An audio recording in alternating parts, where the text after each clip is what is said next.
Senhor presidente, senhores senadores, primeiro cumprimentar os dois oradores que me precederam pela qualidade dos seus discursos profundos. Eu me lembro muito bem do Paulo Paim, quando fomos colegas deputados. Ele vinha batalhando, naquela época, com Fernando Henrique, para que a gente conseguisse chegar ao salário mínimo de $100. E nós não conseguimos. Os $100, né? E hoje, graças a Deus, o salário mínimo deve estar aí com $300 e poucos. Parece um sonho, uma utopia para quem viveu aquele momento, né? Depois, senador Paulo Paim. Mas o meu discurso de hoje é um apanhado geral. E certo é que eu acredito no parlamento. Eu acredito no parlamento, sim. Senão eu não estaria aqui. Eu acredito no Brasil. Senão não me candidataria para ser senador. Né? Eu continuaria lá na minha cidade de Ariquemes, onde eu moro na cidade de Rondônia, e ficaria por lá, sumido, desaparecido, como sempre fui. Mas eu não quero me desiludir, me desencantar com nada. Eu vi aqui, muito na história do Senado, brilhantes senadores que expressaram na mídia a sua desilusão de ficar muito tempo aqui trabalhando e, ao final, concluir que não valeu a pena. Um deles foi o Jefferson Pérez. Jefferson Pérez declarou: não vou mais ser mais candidato. Infelizmente, ele morreu antes de terminar o mandato, mas ele declarou que não seria mais candidato a nada. Né? Eu vi aqui o discurso do Álvaro Dias falando também de certa desilusão.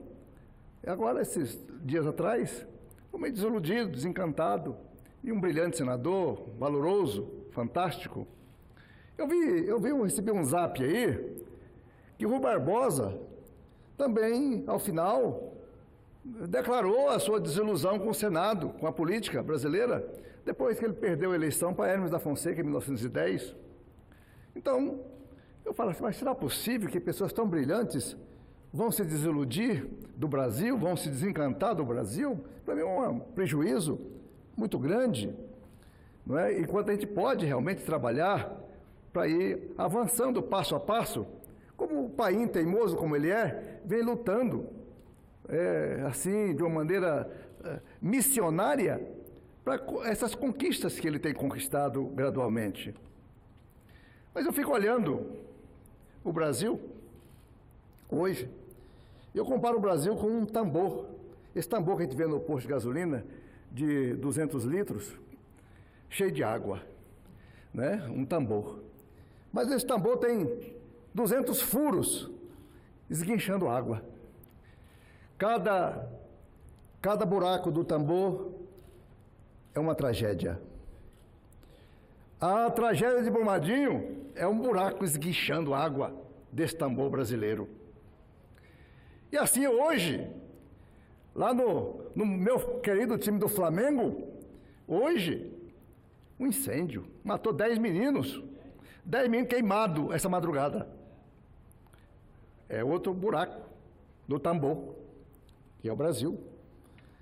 O incêndio da Boate Kiss lá no Rio Grande do Sul, em Santa Maria, é outro.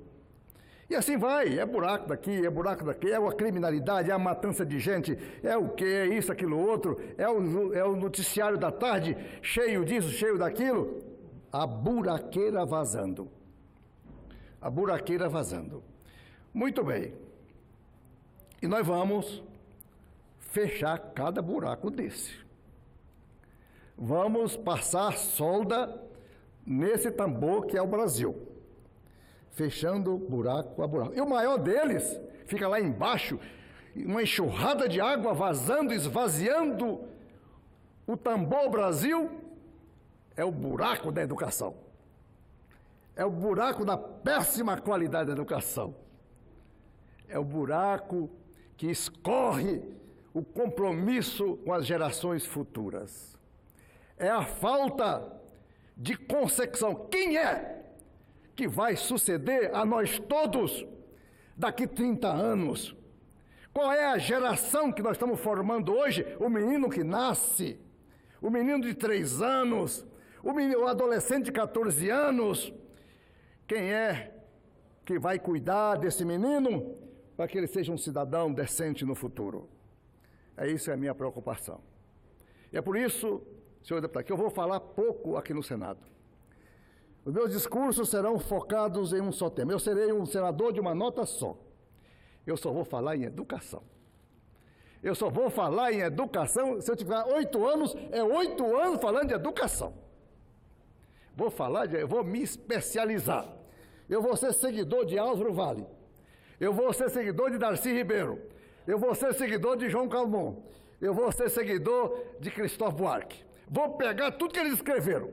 Vou ler tudo e vou dar seguimento até nos projetos que estão arquivados aqui na casa. Vou adequar todo esse movimento dos brilhantes parlamentares, senadores e deputados que tiveram as suas ideias paralisadas ou arquivadas ao longo do tempo.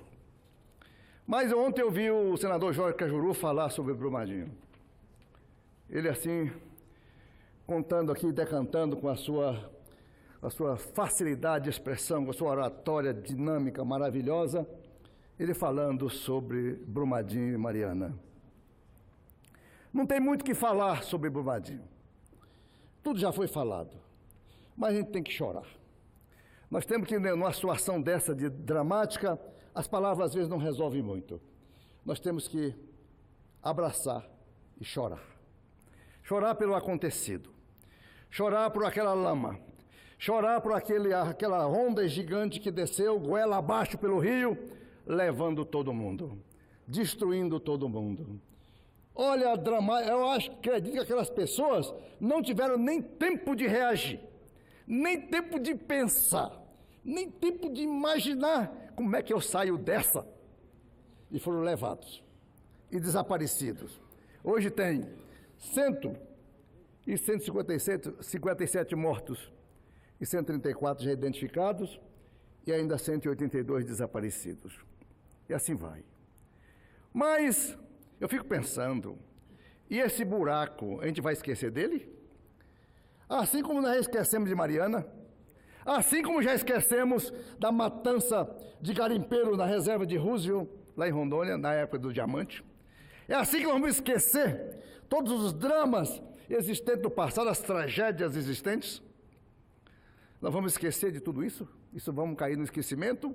Isso vira história, isso vira lembranças, isso cai e o tempo apaga. Não, de jeito nenhum. É um momento muito importante do presidente. Nós vivemos no presidencialismo. O presidencialismo tem que tomar decisões, nós temos que apoiar até por um decreto. A primeira coisa que temos que fazer é a unificação dessa legislação. Hoje tem lei de todo jeito. Tem a Constituição no artigo 225 que é muito clara. Obras e atividades potencialmente causadoras de degradação necessitam de estudo de impacto ambiental e de seus relatórios respectivos e ampla publicidade. Está escrito na Constituição, gente. O que é que nós temos que discutir uma coisa dessa tão clara?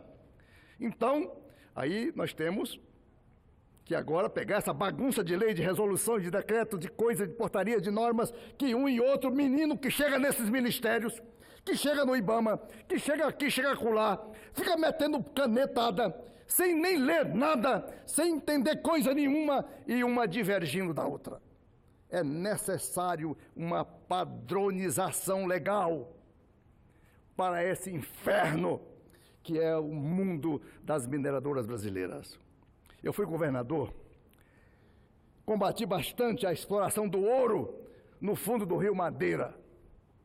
Mergulhadores morrendo sem aparelho, sem nada. Lá no fundo do rio, a cata do ouro, da sedução, do encanto de ficar rico, e morriam.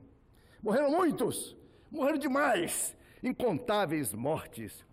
A minha região, eu fui médico de garimpo, 10 anos.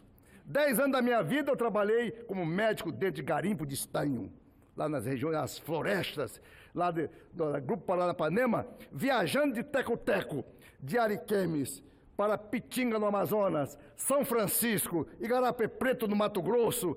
Tudo isso eu andei e conheci. O mundo da lama, e essa lama lá nós chamamos de melechete. Melechete é aquela lama residual que fica. E os pobres, senador Cajuru, eles vão atrás lavando o melechete, para dali aproveitar. Eu trabalhei em minha cidade em 1980 e pouco. Ela lá surgiu o maior garimpo do mundo de estanho de casterita, chamado Garimpo de Bom Futuro. Morria gente todo dia. Nós construímos um necrotério na cidade para buscar os mortos que vinham embalados em saco plástico, preto, em lona já apodrecidos, para a gente levar para o necrotério. Nós fizemos lá um grupo de pessoas voluntárias, construímos o necrotério. Isso é garimpo. E assim vai. Mas nós não podemos, aqui, abominar a riqueza do mineral. De jeito nenhum. O mundo explora as mineradoras, exploram decentemente a riqueza mineral. O que é o minério? O que é? Olha a tabela periódica dos elementos químicos, com 118 elementos químicos, não são todos minerais. Tem os minerais, os não minerais, tem os halogênios, tem os terrosos, tem tudo ali, a tabela periódica que faz agora praticamente 100 anos da sua composição, por Mendeleev, um químico russo. O universo é um garimpo. O universo é uma composição mineral. É uma composição de elementos químicos. Nós estamos aqui nesse plenário, respirando esse universo contendo os elementos químicos da natureza. Nosso corpo é composto de água, hidrogênio e oxigênio, cálcio e outros elementos mais que compõem o nosso organismo.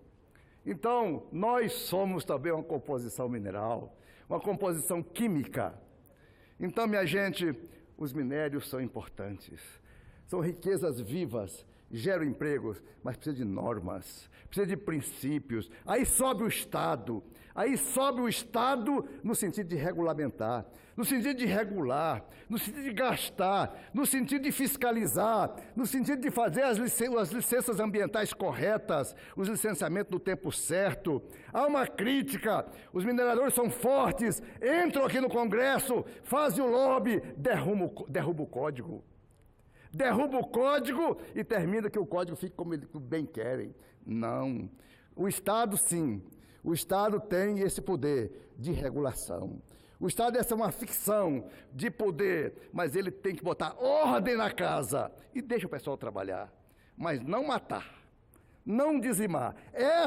Esses lagos, esses reservatórios, esses açudes, a montante, onde o barro vai chegando, e eles vão levantando um paredão a mais. O barro vai entrando, vai enchendo, e vamos levantando um paredão a mais. E vai levantando um paredão a mais. Ali é a força, ali é uma lei da física de Newton, ação e reação. A ação daquela lama empurrando a barragem, e a barragem empurrando a lama. Mas aquilo fica aquela briga, mas vai levantando mais, mas vai levantando mais. Aí chega uma hora que a barragem não aguenta. A barragem não aguenta, porque há uma infiltração, e a força da lama, a força da água, e vai forçando, e ela vai romper. Permita, senador. Ela vai romper. É o tempo? Pediu uma parte, pois não, por gentileza. Senador Confúcio, primeiro a minha alegria de saber que o senhor nasceu em Goiás. Exatamente. Exatamente. Segundo, eu fiz aqui a previsão antes de que hoje nós teríamos pronunciamentos históricos nessa casa. Falei com o Girão, falei com o Paulo Paim, falei com o presidente Zalci. Uma pena que somos apenas 5 senadores aqui nessa sessão. A casa deveria estar cheia, pelo conteúdo dos pronunciamentos até agora. Eu e o senador Paim fomos na linha da reforma da Previdência. Vossa Excelência vem com um pronunciamento precioso que fala sobre o meio ambiente nesse momento, com total propriedade, e entendo que o senhor deve pensar como eu, então, que o caso de Brumadinho não é uma tragédia, é um crime. E como o senhor falou várias vezes a palavra lama, essa operação tem que chamar lama-jato, ao meu ver. Concordo, senador Girão, de Fortaleza do Ceará, né? E só para lhe acrescentar, e eu ofereço com carinho e com prazer, do mesmo modo que o senador Paim fez um reconhecimento a mim e eu recebi como troféu, Vossa Excelência, quando reconhece a qualidade do meu pronunciamento ontem sobre o meio ambiente, também para mim é um troféu, porque eu lhe admiro. Mas quando o senhor falou de educação, que para mim é prioridade e o resto é perfumaria, penso eu quero lhe oferecer com todo prazer 118 projetos para a educação, inéditos, que o meu conselheiro voluntário, que aceitou o convite, Cristóvão Buarque, na área da educação, me entregou.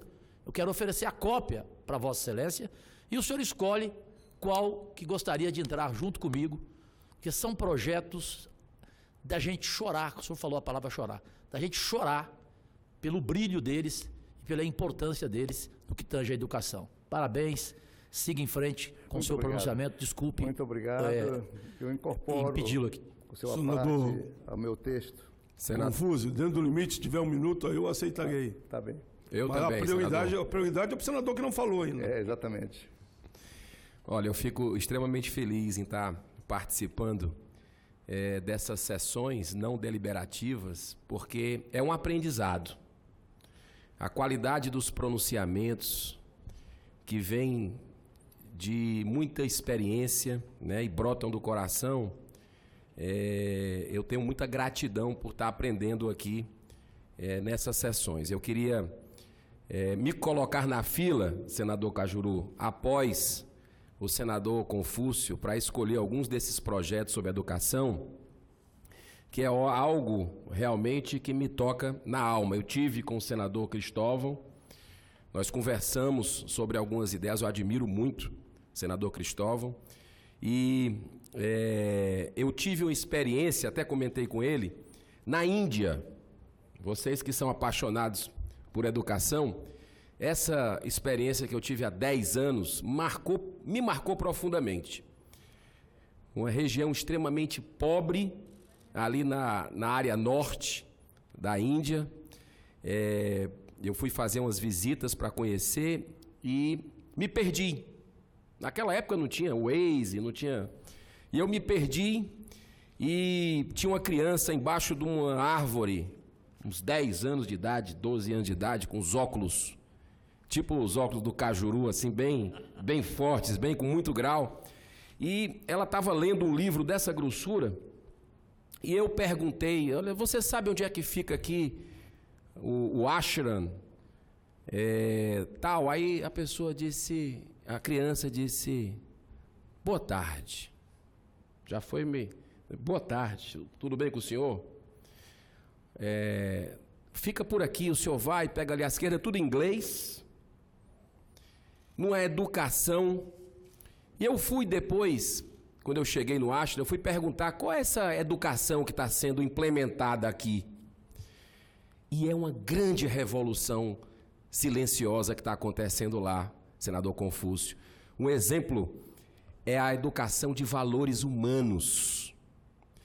É uma educação, projeto Satya Sai Educare. Não sei se você já teve, se Vossa Excelência já teve acesso. Ele é fundamentado em 5 princípios.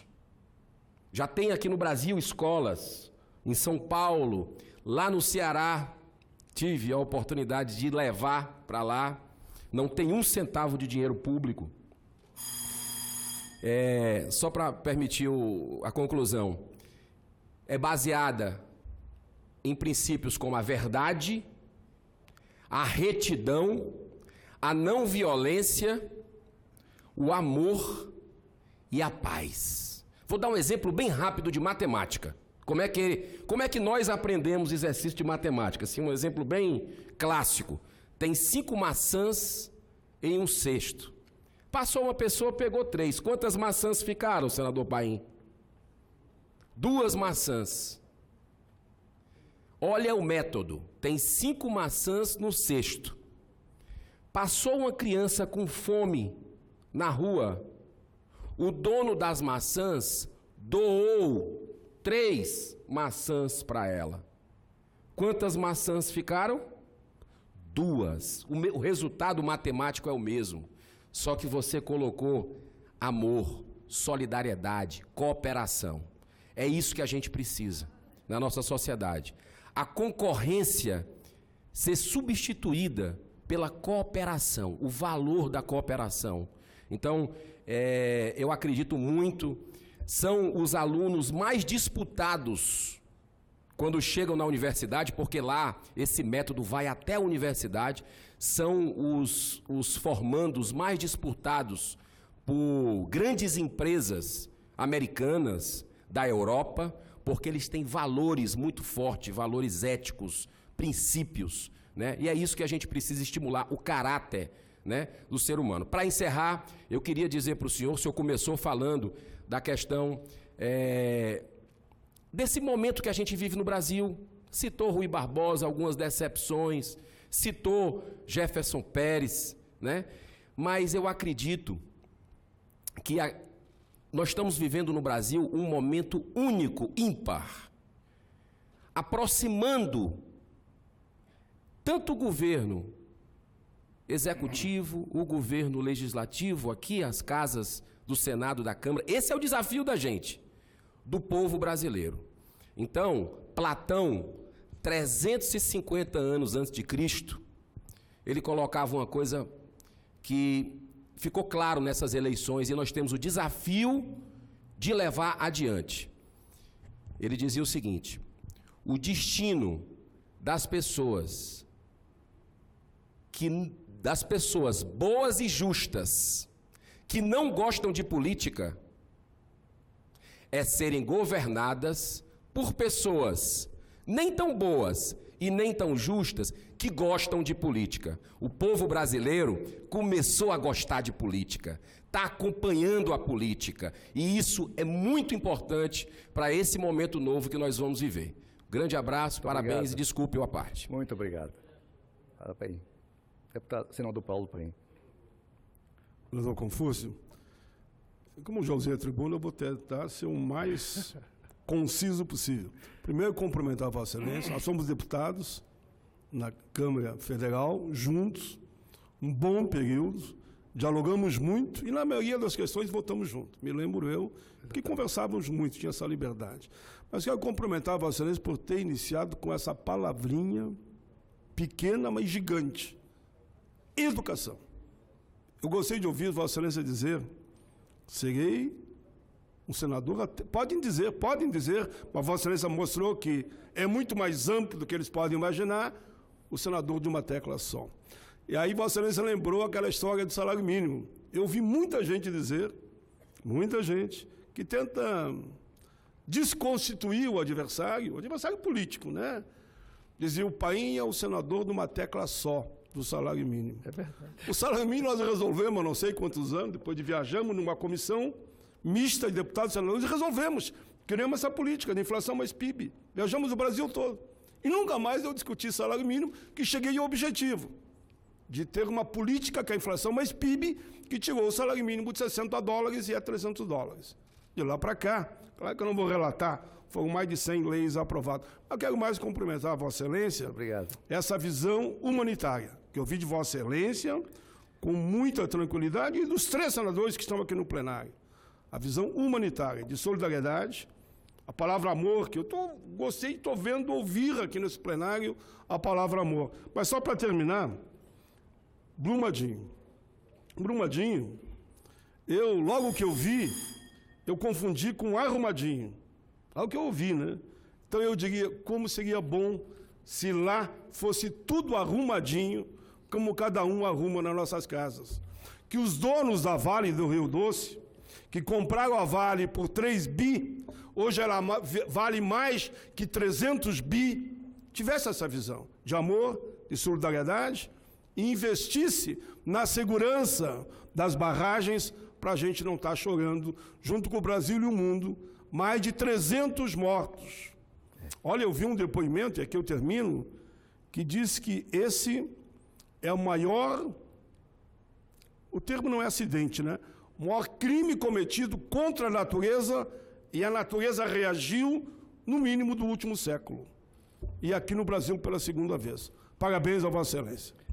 Exatamente. Muito obrigado a todos os parlamentares que enriqueceram o nosso pronunciamento.